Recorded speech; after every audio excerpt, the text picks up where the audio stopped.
jälle, mina olen Paksi. Täna läheme kuud uurima. Mis te arvate, kas kuu on kogu aeg olemas olnud? Lähme ajas 4,5 miljardit aastat tagasi ja saame teada. Enamik teadlasi arvab, et kuu sündis siis, kui üks noor planeet maaga kokku põrkas. See oli tohutu kokkupõrge. Kosmosesse paiskus hiiglaslik kogus materjali, mis hiljem kokku kogunes ja kuu moodustas. Maa oli siis hoopis teistsugune koht. Lähme tagasi aastasse 1969, kui esimene inimene, Neil Armstrong, kuule astus. See oli väga eriline hetk. Miljonid inimesed maa peal vaatasid seda otseülekandes telerist. Teie vanavanemad ilmselt mäletavad seda. Inimesed on pärast seda käinud kuul veel 5 korda. Nad uurisid ja kogusid kokku 100 kilogramme kuul olevaid kivimeid ja tõid need maa peale tagasi. Kui teadlased olid nende kividega tutvunud, avastasid nad, et kõik kivid sarnanevad maa kivimitega. Seetõttu arvatigi, et kuu koosneb materjalist, mis tulid maa küljest kokkupõrke ajal lahti. Viimati käisid inimesed kuul 1972. aastal. Sellest peale on kuu peal käinud ainult inimese tehtud masinad, satelliidid ja robotid ja neid on olnud palju. Hea uudis on see, et teadlased ja insenerid valmistavad praegu ette astronaute kuule saatmiseks pikaks ajaks.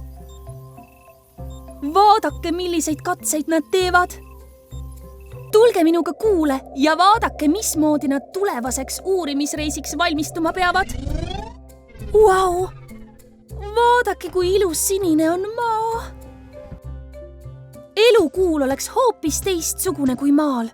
Kui kuul on pime, võib seal minna külmemaks kui ükskõik millises kohas maal. Kuid kui päike paistab, on seal kuumem kui keev vesi. Ma lähen parem kosmoselaeva tagasi. Siin on palju parem. Siin olen äärmuslike temperatuuride ja päikesekiirguse eest kaitstud. Kuu peale jäämiseks on vaja elukohta. Nagu siis, kui te maa peal matkama lähete, on teil vaja varjualust. Lihtsalt kuupealne varjualune peab olema palju kõrgetehnoloogilisem, et kaitsta teid kosmosetemperatuuride ja kiirguse eest. Võib-olla saan selle ehitada kuu pinnasest. Või kaevata maa alla tunneli. Või kasutada täispuhutavat telki, mis on nagu õhupall. Samuti on mul vaja elektrit. Aga kuul pole naftat ega sütt, mida põletada, või tuuleenergiat, mida kasutada. Järele jääb ainult päike. Võiksin kasutada kuul päikeseenergiat samasuguste päikesepaneelide abil, nagu on maal olevate majade katustel. Nüüd on palju mõnusam olla. Aga ma tahaksin midagi juua. Kust saada vett? Kas teadsite, et kuul on jääd? Kuid seda ainult poolustel olevates külmades kraatrites, kuhu päike kunagi ei paista.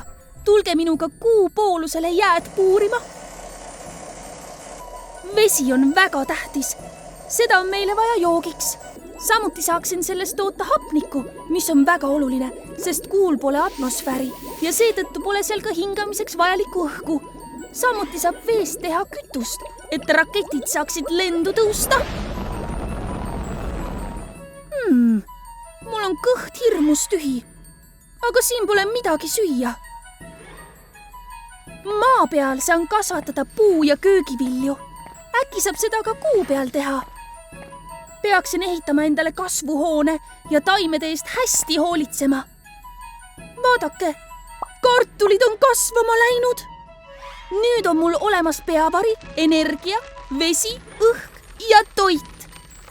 See on kõik, mida mul pikemaks ajaks kuule jäämiseks vaja. Nii, täna saime teada, et kuu tekkis tõenäoliselt siis, kui üks noor planeet miljardeid aastaid tagasi maaga kokku põrkas. Astronaudid on käinud kuu pinnal 6 korda. Praegu uurivad kuud ainult satelliidid ja robotid. Inimesed valmistuvad kuule tagasiminekuks. Kuul elamiseks on vaja peavarju, energiat, vett, õhku ja toitu.